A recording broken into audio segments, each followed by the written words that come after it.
পরের দিন বিমলা ঘি বানানো শুরু করলো।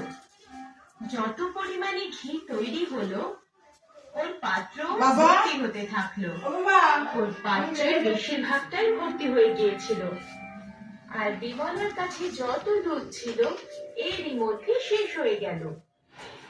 আরে পড়াশোনা করবা, রোজ স্কুলে যাবা, স্কুল কামাই করবা না, ঠিক আছে? মনে থাকবে? একদিনও স্কুল কামাই করবা না, রোজ স্কুলে যাবা। আমি রোজ ফোন করবো, হ্যাঁ? মনে থাকবে? দুষ্টু করবা না। আজকে আমার পুকুর করে যাবা না, খালি যাবা ফিরে যাবে না।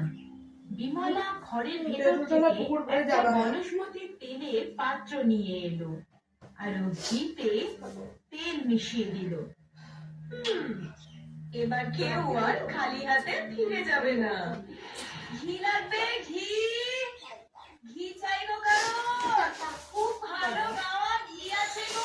দেখো, হ্যাঁ, আমি তো চলে যাচ্ছি, নাহলে নষ্ট হয়ে যাবে। আর বুনুরে মেরো না, ঠিক আছে? বুনুরে মেরো না, কারণ আমি তো থাকি না বাড়ি, বুনু দুঃখ পাবে, হ্যাঁ?